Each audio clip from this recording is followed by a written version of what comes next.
So hi guys, ngayon na pala pupunta kami ngayon sa my church dahil nga Sunday ngayon. At ayan nga, selfie muna kami ni Ann kasi naghihintay kami ng taxi. Ayan na.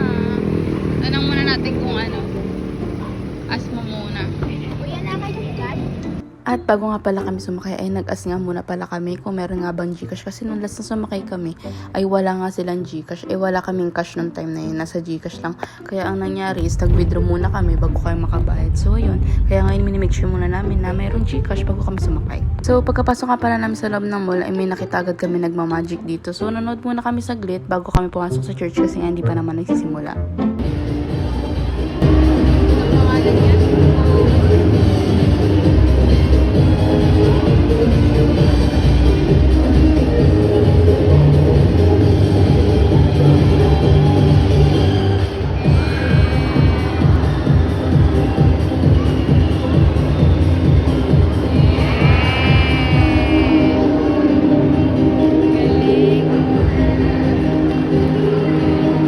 At pagkatapos ka na manood guys, Ito muna kami church, guys. See you later.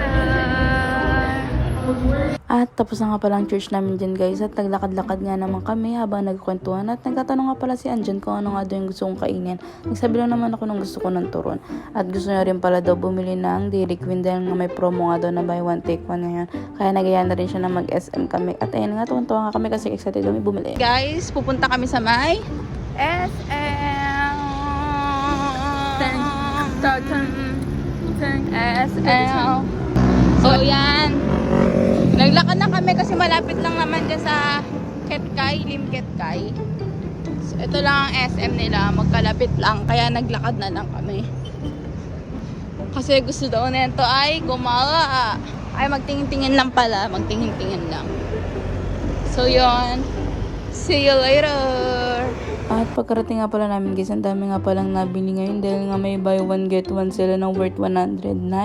Dalawa na. At ang gulat nga pala ako kasi medium na pala yung size nito. Akala ko small lang. Kaya yan. For the happy nga mga person kasi nga nakakain ng ice cream na matagal-tagal ng minimit hit. Kasi nga dinadaan-daanan lang namin to at ngayon na kami nakapagpasya na kumain. At ayun nga tuwan-tuwa nga ang mga bagets. At ayun nagkukwentuhan nga muna kami habang nagpapakain. Ano papakain?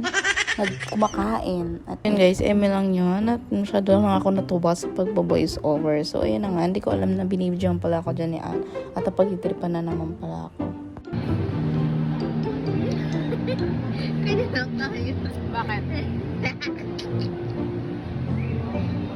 At ito nga pala guys, pupunta na nga pala kami sa Aurorama dahil may bibilin pa pala kami. Pero konti lang naman yun. Kailangan lang namin ng stock kasi naubusan na kami nun. Pero hindi naman masyadong madaming bibili namin. At napag-isipan din pala namin na mali pala yung pinupuntahan namin ngayon kasi nga once na dito kami sumakay mapapalayo pa kami. Kaya pumunta kami sa harapan, bumalik kami uli para nga mas mabilis na lang. Kaya pagkapunta namin sa harapan ay may mga jeep naman at kaya napag-desisyonan din namin na mag-jeep na lang kami ngayon. Kasi bira lang din naman kami mag-jeep dyan. At ayun lang pala yung binili namin ngayon guys dahil ayun lang naman ang uulamin namin ngayon. Magbumugo lang pala kami.